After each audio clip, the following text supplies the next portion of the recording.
오늘 여러분들 옆에 있는 분들과 이렇게 한번 인사하시기 바랍니다. 참 잘 오셨습니다. 이렇게 인사하시기 바랍니다. 참 잘 오셨습니다. 참 잘 오셨습니다. 예, 정말 참 잘 오셨습니다. 예배에 오신 저 여러분들을 환영합니다. 주일이면 모든 교회가 다 예배를 드리죠. 그런데 예배에 오고 싶어도 오지 못하는 사람들도 꽤 많이 있는 것을 보게 됩니다. 그렇기 때문에 우리가 주일날 하나님 앞에 나와 예배 드리는 것, 이것이 바로 하나님의 은혜인 줄로 믿습니다. 우리 하나님께서 오늘 저와 여러분들에게 은혜 베풀어 주셔서 예배당에 불러주시고 뿐만 아니라 예배하게 계셨는데 우리를 부르신 하나님께서 예배를 통해서 말씀을 통해서 또 은혜를 주실 줄로 믿습니다.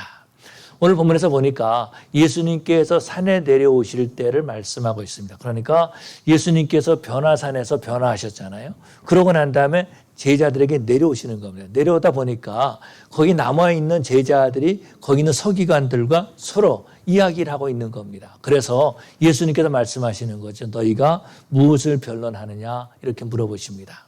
그때에 한 사람이 나와서 말합니다. 내가 귀신 들린 아이를 데려왔나이다 이렇게 말하죠. 그런데 당신의 제자들이 내 귀신 들린 아이를 고치지 못했습니다. 그렇게 말하는 거죠. 이때 이 말을 들었던 예수님께서 뭐라 그러십니까? 믿음이 없는 세대요. 믿음이 없는 세대요. 내가 얼마나 너희와 함께 있으며 얼마나 너희에게 참으리요. 이렇게 말씀하십니다. 그러면서 하신 말씀이 그 아이를 데려오라는 것입니다. 이때 이 아이의 아버지가 이렇게 말하는 거죠. 무엇을 하실 수 있거든 우리를 불쌍히 여기사 우리를 도와주소서 이렇게 말하죠. 무엇을 하실 수 있거든 우리를 불쌍히 여기사 우리를 도와주소서 이렇게 말합니다. 우리를 불쌍히 여기소서 이렇게 말하는 것을 보게 되죠. 이때 예수님께서 말씀하시는 거죠. 할 수 있거든이 무슨 말이냐? 믿는 자에게는 능히 하지 못할 일이 없느니라 라고 말씀하시는 것을 봅니다. 너무나 유명한 말이죠. 이 말을 들었던 이 아버지는 이렇게 말합니다. 내가 믿나이다. 나의 믿음 없는 것을 도와주소서 이렇게 말하죠. 그때에 예수님께서 이 아이의 질병을 고쳐주셨습니다. 물론 마가복음과 누가복음에서는 이 아이가 귀신 들렸다라고 말하고요. 마태복음에 같은 사건이 나오는데 간질에 걸렸다 그렇게 말하는 것을 보게 됩니다. 그 증상을 보면 마치 간질 걸린 그러한 증상인 것을 보게 됩니다. 그런데 예수님께서는 거기에 나와 있는 이 아이가 일어나고 있는 어떤 증상을 보고 명령하신 것이 아니라 그 귀신에게 말하기를 말 못하고 듣지 못하게 하는 귀신아.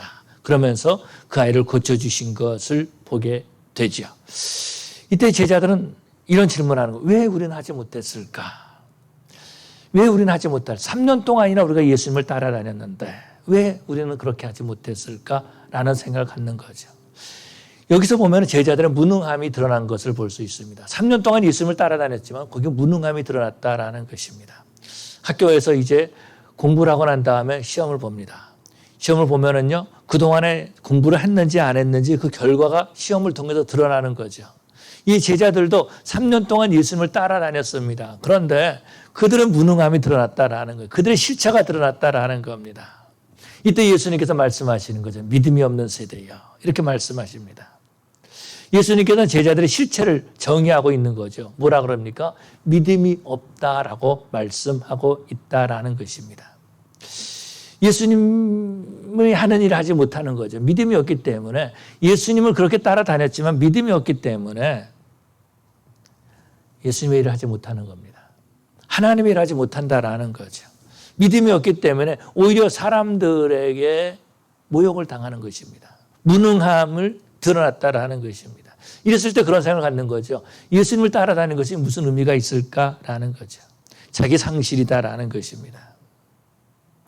밀려난 자들이다라는 거죠. 그래서 이 서기관들과 변론을 하는데 아무나 답을 하지 못한다라는 거죠. 곤경에 처하고 말았다라는 것입니다.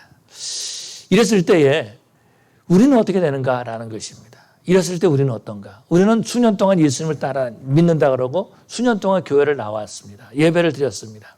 우리는 믿음이 있는가? 우리 자신을 살펴볼 필요가 있다라는 거죠. 예수님께서 말씀하십니다. 뭐라 그러십니까? 믿음이 없는 세대요. 내가 얼마나 너희와 함께 있으며 얼마나 너희에게 참으리요. 이렇게 말씀하시는 것을 보게 됩니다. 제자들이 믿음 없는 모습을 보고 예수님께서 아파하셨다라 마음 아파하신 거죠. 그런 것처럼 하나님께서는 우리를 보고 마음 아파하실 수 있다라는 것입니다. 여러분, 이 아이의 아버지도요, 그렇게 말하는 것을 보게 되죠. 내가 믿나이다. 나의 믿음 없는 것을 도와주소서. 이렇게 말하는 것을 보게 되죠. 왜 그렇게 말했을까라는 것입니다. 그것은 이 아버지는 이 아들이 정말 치료받기를 원했다라는 거예요. 그래서 할 수 있거든. 우리를 불쌍히 여겨줘서. 그렇게 말하는 것을 보게 되죠. 예수님께서는요, 이 아버지의 믿음을 보기를 원하셨고, 믿음에 듣기를 원하셨다라는 것입니다.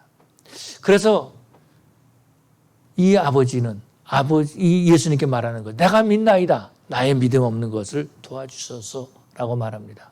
내가 믿음 없는 것 때문에 내 아이가 고침받지 못하고, 내가 믿음 없는 것 때문에 내 아이가 계속해서 이런 귀신에 붙들려 있다면 그것은 바로 내 책임이다라는 거죠. 얼마나 마음이 아프겠습니까?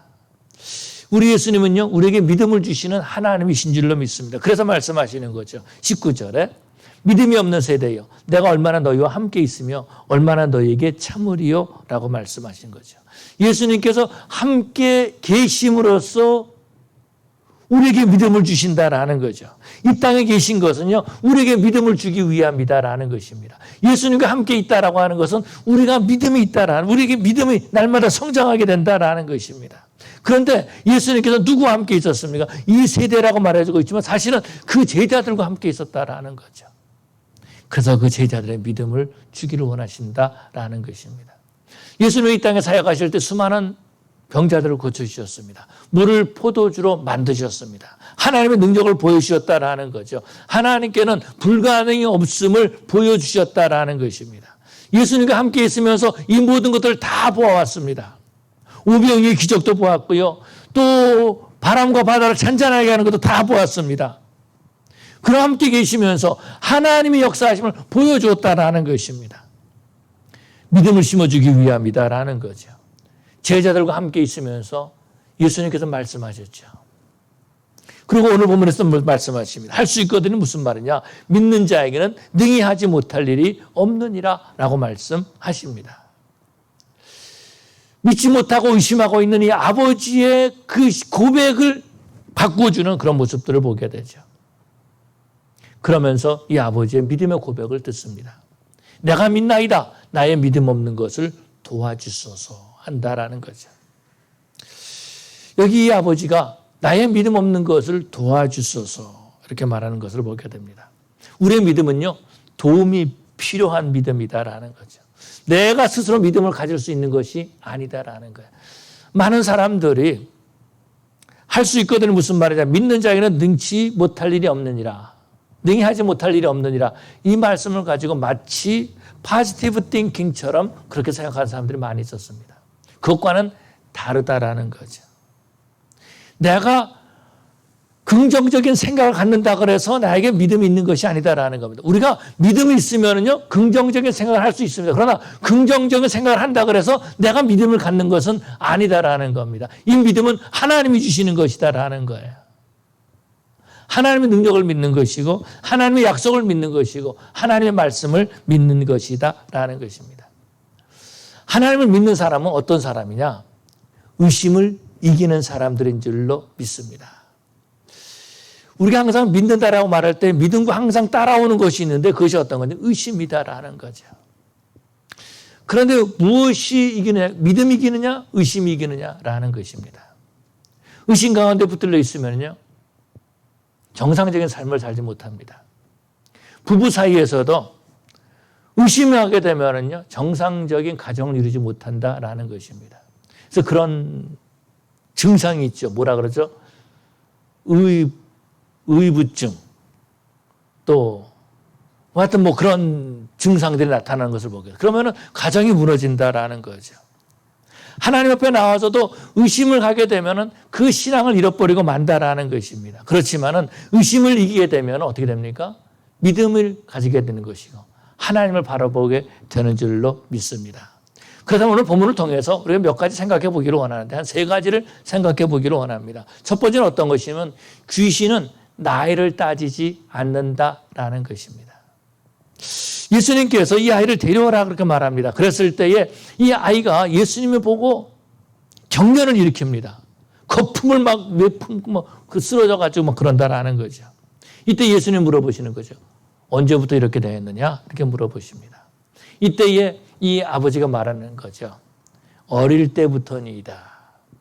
귀신이 어릴 때 공격했다라는 거예요. 헬라에 보면은요, 이 아이라는 말, 이게 여러 단어가 있는데, 물론 후이오스라고 하는 아들이란 말과 또 이렇게 자손이라는 말로 쓰임 받는 테크넌이라는 그런 말이 있지만은 여기 나오는 말은 파이디언이라는 말입니다. 이 말은 이 파이디언이라는 말은 유아기 시절의 어린아이를 말합니다. 약한 사람들은 말하기를 2살 때부터 7살 때까지 뭐 이렇게 표현하고 있어요. 하여튼 어린아이를 말할 때 이 파이디언이라는 말을 쓰는데 이 말을 사용하는 것을 보게 됩니다. 어린아이 때부터 귀신이 들렸다라는 거예요. 어린아이 때부터 이렇게 격려를 일으켰다라는 겁니다. 여러분 이거 모습을 보았을 때 부모의 마음이 어떻겠습니까? 같이 공부했던 우리 전사님 한 분 계셨는데요. 그분이 이제 한국에 나가서 결혼을 해서 아내를 데리고 왔는데 이 부인이 간질에 걸렸어요. 그러니까 이런 질병에 걸렸습니다. 수업을 하다가도 전화가 옵니다. 그러면은 수업을 그만두고 가는 거예요. 또 같이 교제를 하다가도 같이 밥을 먹다가도 아니면 같이 이제 신학교에서 전 사람들과 같이 밥을 먹다가도 그 부인이 갑자기 간지러면 갑자기 쓰러져가지고 막 거품 흘리는 거예요. 이분 굉장히 똑똑한 친구인데요. 그래서 시카고에 있는 트리니티 디비니티 스쿨에 이제 박사학위 공부를 갔다가 결국 박사학위를 끝내지 못하고 돌아갔단 말을 들었어요. 자기 부인이 그래도 얼마나 그 가정이 힘들겠습니까? 근데 자기 자식이 그렇다라는 거예요. 자식이. 어릴 때부터 물에도 들어가고 불에도 들어가고 이 귀신이 공격한다라는 겁니다. 우리가 알아야 될 거 있어요. 귀신은 마귀는 나이를 따지지 않는다라는 것입니다. 어린아이 때도 공격하고요. 나이가 들어서도 공격하는 그런 모습들을 보게 됩니다. 장년 때도 공격하는 거죠. 다윗을 보면 그런 모습들을 볼 수 있어요. 다윗은 하나님의 마음에 합한 사람이었습니다. 그런데 우리아의 아내를 보고 그가 범하죠. 마귀의 공격에 넘어지고 말았다라는 것입니다. 마귀는요, 신앙이 좋다 그래서 피하가지 않습니다. 신앙이 좋다는 사람들도 공격한다라는 거죠. 다윗은 하나님의 마음에 합한 사람이다 그랬습니다.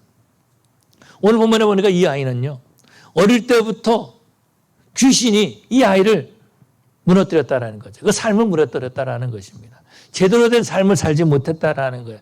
이것을 고쳐보려고 그 부모가 얼마나 노력을 했겠습니까? 얼마나 부모의 마음이 아프겠습니까? 애가 갑자기 쓰러져가지고 막 몸을 떨면서 거품을 흘립니다. 물속으로 막 뛰어들어갑니다. 불을 보고 막 뛰어들어간다라는 거예요. 얼마나 마음이 아프겠어요. 그런데요, 하나님의 자녀가 세상에 붙들려가지고 그렇게 살아간다면 하나님께서 얼마나 마음 아파하시겠습니까? 부모가 자식을 볼 때는요, 자랑스러운 그런 자식이 있습니다. 그런데 또 보면은 안쓰러운 자식도 있어요. 저희 그 형제가 5인데 2남 3녀인데요. 저희 어머님이 항상 그런 얘기 하십니다. 이제 그런 게 하죠. 자식이 5이니까 얼마나 힘들었겠어요. 이 5사람이 이것들이 말할 때마다 불평하고 막 뭐라 그럴 때마다 저희 어머님이 하시는 말씀이 있습니다. 이 5 손가락 가운데 깨물면 안 아픈 손가락이 어디 있겠느냐.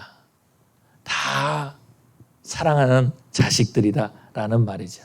근데 자식들을 보면 정말 자랑스러운 자식도 있고 안쓰러운 자식도 있다라는 겁니다. 그러면 이런 생각을 가져보는 거죠. 하나님께서는 나를 보실 때 어떠한 마음을 가지실까라는 것입니다. 우리가 기억해야 되는 것은 마귀는, 귀신은 나이를 따지지 않는다라는 거예요. 그 사람의 신앙을 따지지 않는다라는 것이면 그냥 공격하는 거예요.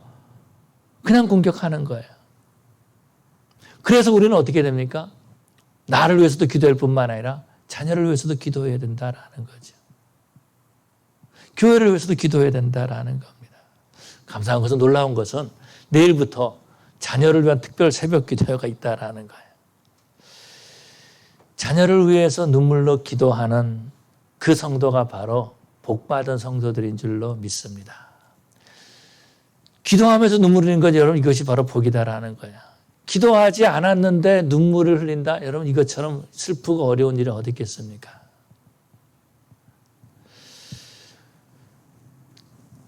우리는 어거스틴의 어머니 모니카를 기억을 합니다. 어머니 모니카, 이 어거스틴이 젊었을 때에 이 허랑방탕한 삶을 살지 않습니까? 그때 이 모니카는 쉬지 않고 이 아들을 위해서 기도합니다. 그때 이 아들이 하나님께 돌아오는 거죠. 하나님께서 모니카의 기도를 들어주신 거죠. 어머니의 기도를 들어주셨다라는 것입니다. 모니카가 아들을 위해서 기도할 수 있었던 것은 하나님께서 모니카에게 은혜 베풀어 주신 거죠. 기도할 수 있도록 해주셨다라는 겁니다. 그 자식을 위해서 기도함으로써 모니카의 영혼이 산 겁니다. 뿐만 아니라 자식을 위해서 기도할 때 그 자식이 살았다라는 것입니다. 그래서요, 자녀를 위해서 기도하지 않으면 내 영혼도 죽을 뿐만 아니라 내 자녀의 영혼도 죽는다라는 것입니다. 그래서 성도는 당연히 자녀를 위해서 기도해야 된다라는 것입니다. 우리 자녀들이 어렸을 때부터 기도해야 된다라는 거예요. 그런데 우리 교회 성도들을 보면은 이제는 나이가 지긋하고 애가 어렸을 때가 아니라 지금 다 성장해가지고 결혼한 자녀들도 있는데 그러면 어떻게 됩니까?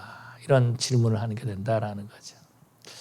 그래도 우리 자녀들을 위해서 기도하고 우리에게는 하나님께서 또 다른 기회를 주십니다. 그것이 어떤 거예요? 우리 손자 손녀들이 오면은 기도할 수 있다라는 겁니다. 미국 삶이 참 힘든 것 같아요. 자녀들을 키우면서 직장 생활이 너무나 힘든 거예요. 그러다 보니까 자녀들을 이제 누구한테 맡기면 돈이 덜 듭니까? 할머니, 할아버지한테 맡기면, 엄마, 아빠한테 맡기면 돈이 덜 드는 거예요.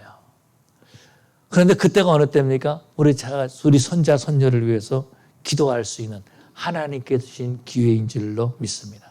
그때의 할아버지, 할머니가 그 아이에게 손을 얹고 기도해 주는 겁니다. 내일부터 새벽 기도를 하는데요. 새벽 기도하는데 그 주제가 뭐냐면은 이야기가 있는 믿음의 가정입니다.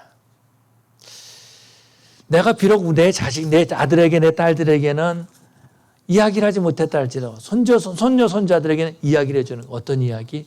예수님 이야기. 오늘 주보에 보면은 아벨의 이야기, 에녹의 이야기, 아브라함 이야기, 기드온의 이야기, 다윗의 이야기, 예수님의 이야기를 해준다라는 겁니다. 이민사회를 보면은 내일 또 말씀을 드리겠지만 이야기가 흐르는 것이 있습니다. 요즘은 그런 얘기를 안 쓰는데요. 이민사회, 특별히 이 미국의 이민사회에서 쓰는 사자성어가 있습니다. 그걸 혹시 아시는 분이 있을지 모르겠어요. 남청여바라고. 남청여바를 모르시는 분들은 이민 온 지 얼마 안 되신 분들이에요. 남청여바, 남자는 청소하고 여자는 바느질한다라는 말입니다. 그래서 이민 가정에 흐르는 이야기가 있어요. 어떤 이야기? 야, 니네 부모는 정말 고생했다. 그 이야기만 흐르고 있어요. 성경 이야기가 없다라는 겁니다. 예수님 이야기가 없다라는 것입니다. 믿음의 이야기가 없다라는 것입니다. 그런데 우리는 이야기를 해줄 수 있다라는 거예요. 우리 손자, 손녀들에게. 기도하는 부모를 둔 자녀는요, 망하지 않습니다. 기도하는 부모의 기도로 믿음의 가문을 세워나가는 줄로 믿습니다. 두 번째 우리가 생각할 수 있는 것은요, 우리는 믿음을 위해서 기도해야 된다라는 거예요. 그래서 이 아버지는 소리 지르는 겁니다. 뭐라고요? 믿음 없는 것을 도와주소서. 내가 믿나이다. 나의 믿음 없는 것을 도와주소서라고 소리 지릅니다. 조금 전에 말씀드렸지만 믿음에 항상 동반돼서 나오는 것이 의심이다라는 거예요. 그런데 이 의심을 이길 수 있는 것이 믿음이다라는 겁니다. 의심이 자꾸 믿음을 넘어뜨리려고 합니다. 그런데요, 또 다른 것은 어떤 것이면 의심이 믿음을 넘어뜨리려고 할 때에 믿음이 성장할 수 있다라는 것입니다. 이 아버지, 제자들도 하지 못했는데 당신이 뭘 할 수 있겠습니까? 서기관들과 변론하는데 당신의 제자들은 아무 말도 못하더이다. 그러면서 그 믿음이 점점 식어질 수 있었다라는 것입니다. 그런데 이 아버지는요, 믿음을 도와달라고 기도하는 거죠. 근데 사람들은 자신의 믿음을 도와달라고 기도하지 않습니다. 그냥 내가 믿음이 있다라고 생각해요. 내가 믿음이 없음을 도와달라고, 나의 믿음의 약함을 도와달라고 하나님 앞에 구하지 않는다라는 것입니다. 믿음은 적극적인 사고로 갖게 되는 것이 아니다라는 거죠. 믿음은 하나님이 주시는 것이다라는 겁니다. 그렇기 때문에 믿음은 구해야 한다라는 것입니다. 하나님께 구해야 되는 거예요. 여기 있는 아버지의 고백이 어떤 겁니까? 내가 믿나이다. 나의 믿음 없는 것을 도와주소서라고 기도하는 거죠. 내가 믿음이 없어서 이 아들이 고침받을 수 없다는 생각을 가질 수 있었다라는 겁니다. 뿐만 아니라 이 아버지는요, 내 스스로 믿음을 가질 수 없다라는 것을 알았다라는 거예요. 지금 이 자신의 현실을 고백하고 있다라는 겁니다. 내가 이 아이들을 데리고 예수님 앞에 나왔는데 예수님은 없고 제자들만 있더이다. 그래도 제자들이 3년 동안 예수를 따라다녔으니까 제자들에게 부탁했는데 제자들이 하나도 내 자식을 고치지 못했습니다. 의심하는 거죠. 또 좌절하는 거죠. 절망하는 거죠. 이것이 바로 눈에 보이는 현실이었다라는 것입니다. 내가 자녀를 위해서 기도하지 않는 것은요, 내가 믿음이 없기 때문이다라는 것입니다. 내가 자녀를 위해서 기도하지 않는 것은 나의 믿음의 현실을 보여주는 것이다라는 겁니다. 여기 한 아버지, 자녀를 위한 간절한 소리 지름이 있죠. 나의 믿음 없는 것을 도와주소서. 우리가 하나님 앞에 믿음을 구할 때에 하나님은 우리에게 믿음을 더하여 주시는 줄로 믿습니다. 예수님께서 명령하시는 거죠. 귀신에게 나오라라고 명령하시면 이때 귀신이 소리 지르면서 아이가 또 경련을 일으키면서 죽은 것 같이 되었습니다. 주변에 구경하는 사람들이 말하는 거, 이 아이가 죽었다 그렇게 말하는 것입니다. 아이를 고쳐달라고 그러는데 죽었다라는 거예요. 이러면은 이 아버지는요, 예수님께 따질 수 있잖아요. 내가 언제 이 아이를 죽여달라고 그랬습니까? 고쳐달라고 내가 데려오지 않았습니까? 이게 뭡니까? 왜 내 아들을 죽였습니까? 책임지십시오. 그렇게 하지 않았다라는 것입니다. 믿음을 가지고 예수님 하실 일들을 기대하고 있었습니다. 예수님께서 이 아이에게 손을 내밀어서 일으키시죠. 아이가 일어날 뿐만 아니라 이 아버지에게 믿음이 더해졌다라는 겁니다. 주변 사람들이 기뻐했다라는 거예요. 내가 믿음을 구할 때에 하나님의 능력을 보게 되는 줄로 믿습니다. 내가 믿음을 구할 때에 하나님이 주시는 기쁨을 누리게 되는 줄로 믿습니다. 세 번째로요, 우리가 본문을 통해 살펴볼 수 있는 것은 기도가 믿음을 키우는 것이다 라는 것입니다. 제자들은 나와서 예수님께 질문하죠. 왜 우리는 못했습니까? 왜 우리는 못했습니까? 예수님 말씀하십니다. 기도 외에는 이런 유가 나가지 않느니라. 무슨 말입니까? 기도할 때 믿음이 성장한다라는 것입니다. 내가 내 자녀를 위해서 기도할 때에 내 믿음이 성장하게 되는 줄로 믿습니다. 내가 내 남편을 위해서, 내 아내를 위해서 기도할 때에 내 믿음이 성장하게 되는 줄로 믿습니다. 내가 우리 교회를 위해서, 우리 성도들을 위해서, 여기 있는 목사를 위해서 기도할 때에 바로 내 믿음이 성장하게 되는 줄로 믿습니다. 날마다의 삶은요, 우리가 하나님 앞에 나와 기도해야 된다라는 것입니다. 기도함으로 우리는 세상의 유혹을 이길 수가 있다라는 거예요. 우리의 현실은, 날마다 우리의 현실은 우리에게 의심을 심어주고 있습니다. 날마다의 삶은요, 우리를 무능하게 만들어버린다라는 것입니다. 근데 이것을 이길 수 있는 것이 바로 기도인 줄로 믿습니다. 예수님께서 포도나무의 비유를 말씀하시면서 이렇게 말씀하십니다. 요한복음 15장에 있는 말씀이죠. 너희는 나를 떠나서는 아무것도 할 수 없느니라. 너희는 나를 떠나서는 아무것도 할 수 없느니라. 가지에, 나무에 붙어 있지 않은 가지는요, 떨어진 가지는 살지 못한다라는 것입니다. 예수님과 함께 있는 거죠. 여러분, 예수님과 함께 있는 것이 어떤 것입니까? 의도적으로 예수님과 함께 있는 것이다라는 겁니다. 이건 내 의도가 필요한 거예요. 내 의지가 필요하다라는 겁니다. 왜냐하면 우리는 약하기 때문에 그런 거예요. 우리는 많은 유혹을 받기 때문에 그렇다라는 것입니다. 한번 제가 이런 생각을 가져봤습니다. 주일날 아침에 한국에서 유명한 가수 와서 공연한다면은 내가 거기를 갈까 교회로 올까 고민하신 분도 있을지 모르겠어요. 잘 생각이 안 나지만 하여튼 그런 유명한 가수 누가 있습니까? BTS가 온다 그러면 전부 신경 안 쓸 거예요, 여러분들은. 잘 모르니까. 그런데 우리 세대에 그런 가수가 온다 그러면 송창식이 온다. 또 누가 온다. 그러면 어떻게 고민하게 된다라는 것입니다. 왜 그럴까라는 거죠. 우리는 세상이 약하다라는 겁니다. 우리는 세상이 약해요. 세상은 계속해서 우리를 유혹하고 있습니다. 그래서 우리는 의도적으로 내가 예수님께 붙어 있으려고 노력해야 된다라는 겁니다. 그것이 어떤 겁니까? 기도하는 거죠. 우리는 기도할 때 예수님의 이름으로 기도합니다. 우리가 기도할 때 성령 하나님께서 우리를 도와주십니다. 뿐만 아니라 하나님께서 우리의 기도에 응답해 주신다라는 거죠. 우리 교회는 그래서 매일, 매일이라고 말하면 좀 거짓말이죠. 주일날도 안 하고 월요일도 안 하니까 새벽 기도를 일주일에 5번 합니다. 근데 특별 새벽 기도회라 그래가지고 또 새벽 기도를 합니다. 또 그렇게 할 필요가 있을까? 날마다 새벽마다 하나님 앞에 나가서 기도할 필요가 있을까? 이런 생각을 갖는 거죠. 그런데 그것이 바로 하나님께 붙어 있는 것이다라는 겁니다. 기도하는 것이 나를 예수님께 붙어 있게 한다라는 것입니다. 하나님께서 우리 기도를 응답해 주시는 거죠. 이것은 어떤 겁니까? 내가 너 기도를 듣고 있어. 내가 너와 함께 있어. 라는 하나님의 신호인 줄로 믿습니다. 새벽마다 기도하는 것은요. 하루를 내가 하나님의 도우심 없이 살 수 없음을 고백하는 것이다. 라는 겁니다. 한대 새벽 기도를 나오는데 우리 성도들이 나오는데 저까지 해가지고 9명이 계속 나오시는 거예요. 욕심이 생기더라고요. 하나님 한 명만 더 나왔으면 좋겠는데 누구를 불러주겠습니까? 한 명만 더 나왔으면 좋겠는데 그래서 10명 다 채워지지 않습니까? 그랬더니 하나님께서 기도를 응답해 주셨어요. 놀라운 것은 우리 성도가 아니고 다른 주변에 있는 분이 우리 교회를 나오세요.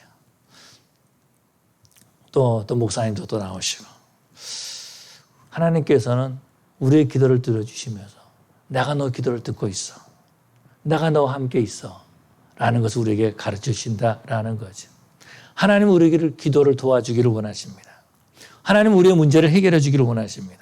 근데 문제는 뭐냐면은 우리가 하나님을 믿지 못한다라는 거예요. 예배 들으면서도 말씀을 들으면서도 하나님을 믿지 못한다라는 겁니다. 그러다 보니까 내 문제를 내 자녀의 문제를 가지고 하나님 앞에 나오지 못한다라는 거예요. 문제는 있다라고 말합니다. 그런데 그 문제를 가지고 하나님 앞에 기도하지 않는다라는 거예요. 우리가 기억해야 될 것이 있습니다. 내 문제를 사람들에게 말하기 이전에 먼저 하나님께 말해야 될 줄로 믿습니다. 하나님은 우리의 믿음을 주시고 우리의 기도를 응답하시는 하나님이십니다. 우리가 하나님 앞에 나와 기도하기를 하나님은 원하신다라는 것이죠.